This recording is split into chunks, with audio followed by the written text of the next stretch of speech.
Hello, good morning. Welcome to our channel. In this video, we will discuss about cognitive development. This is from Unit 2 of Perspective of Child Development subject from Bachelor of Education course. We will discuss about what is cognitive development. To understand cognitive development among children, we would be required to carefully and closely observe their daily lives and interactions. Consider an example. A teacher who teaches mathematics at a school meets Krishna, an 11-year-old child who sells magazines at city traffic signal. Krishna does not know how to read and write. Very quickly he adds up the sum that he has to take from a buyer, he quickly subtracts money to be returned, and he renders right change. He can also predict and estimate sales and profit. However, after meeting Krishna, the teacher wonders why is it that children whom he teaches in the school are not as good at calculations. He also teaches a class in the age group 10 to 11 years. If we analyze such situations, we might be able to understand several psychological and sociological processes that are critical in development among children and all human beings. On revisiting the previous example, we will note that children of same age differ in their ability to calculate, maybe because of differences in their contexts of growing up. In order to understand why it is so, we will analyze what has been called cognitive development. In a general sense, cognitive development is a process in which cognition or thinking develops. It is the orderly development of mental and intellectual processes, like logical thinking, making sense of new ideas, solving problem, that takes place over a period of time. During teaching and learning, many new concepts are formed, many new ideas develop, and many other mental processes take place. These are all a concern in cognition. Considerable part of cognitive development takes place during childhood.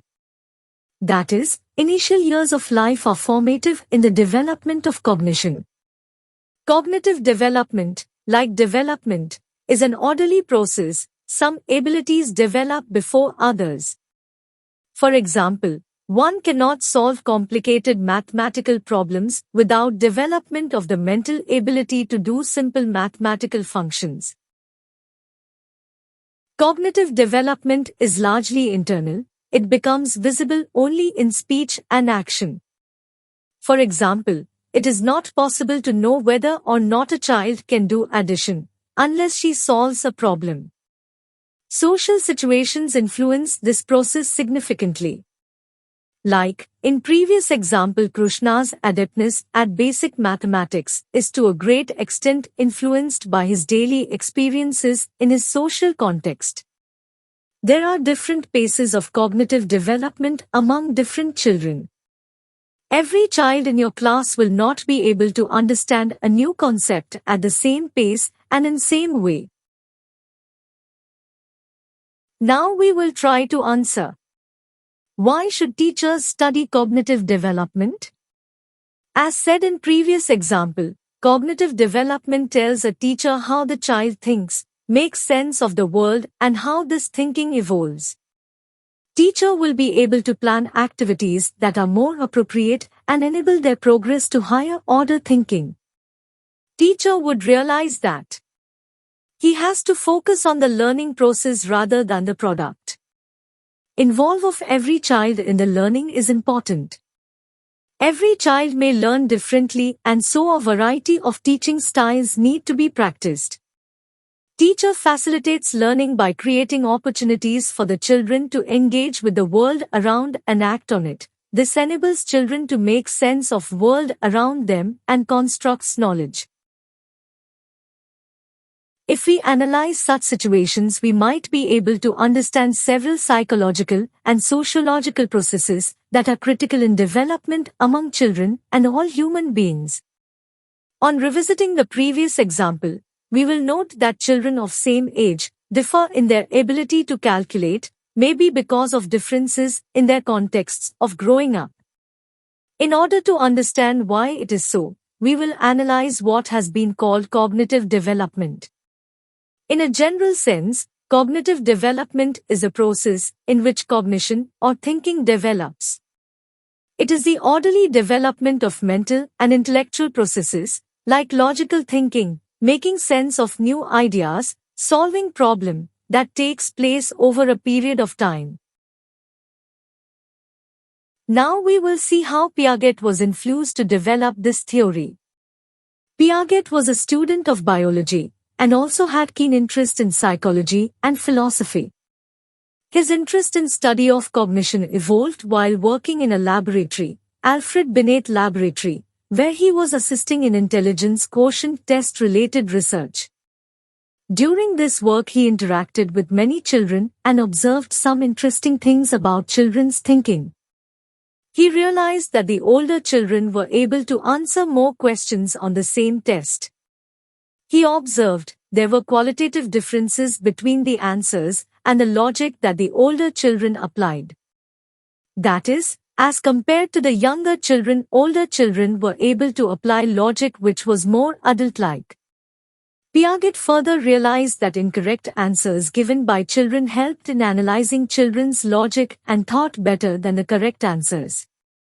Moreover, there was a similarity between the incorrect logic among the children of same age. Cognitive development does not happen from one stage to another. Within each stage there is an order of development. These are sensorimotor stage, PreOperational stage, concrete operational stage, formal operational stage. Out of 4 stages, first one is sensorimotor stage. This stage spans from birth to 2 years.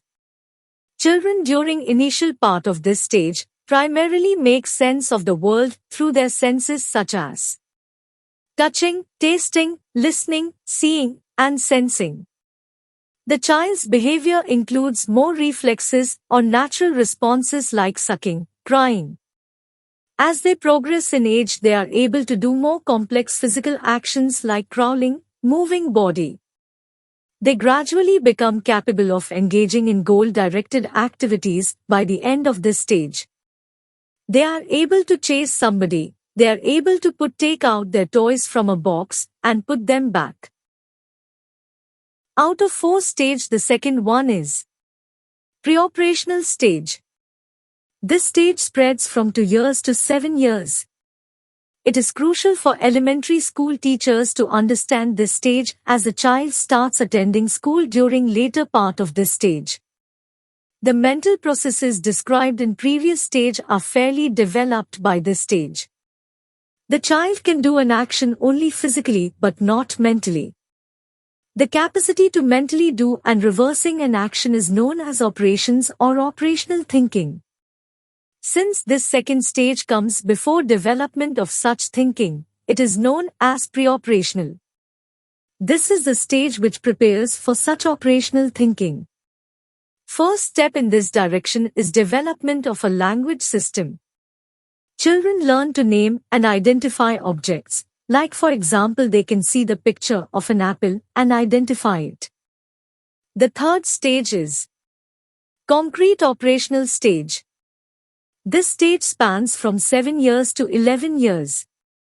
That is, middle school years. In this phase, children become capable of dissenting and reversing actions mentally. Therefore, they can apply conservation principle. Now, they will be able to understand that the amount of water in taller and flatter vessel could be equal even if it is at a higher level in terms of height in taller vessel. This leads to the ability to think in following ways. Children can understand that if we add and subtract same amount from a given thing, then there is no change, or there is a compensation for the change. They are also able to do classification of objects based on one feature, for example, say pick up all square objects from several shapes. The fourth stage is formal operational stage. This stage starts from around 11 years and goes on till adulthood. This is cognitive development, the age when the child is in late elementary classes. In this phase, as the name suggests, children are able to engage in operational thinking. It is important to note that mathematics and grammar are subjects that demand higher abstract thinking, as the student has to work with symbols and with ideas that may not be visible in concrete reality. It is only in this stage that children's capacity to think mathematically emerge. In summary, we can conclude our discuss as: in a broader sense, this theory says that as a child grows older, his mental processes show a qualitative change improvement. This change can be understood in certain phases that chalk out cognitive development. The ability to learn is related to the stage of this development. Children who are at a certain stage will not be able to make sense of the concepts of a higher stage. Thus, the curriculum, pedagogy, and assessment would have to be according to the stage and preparedness of the learners. At the same time, there would be a need to provide a space for disequilibrium.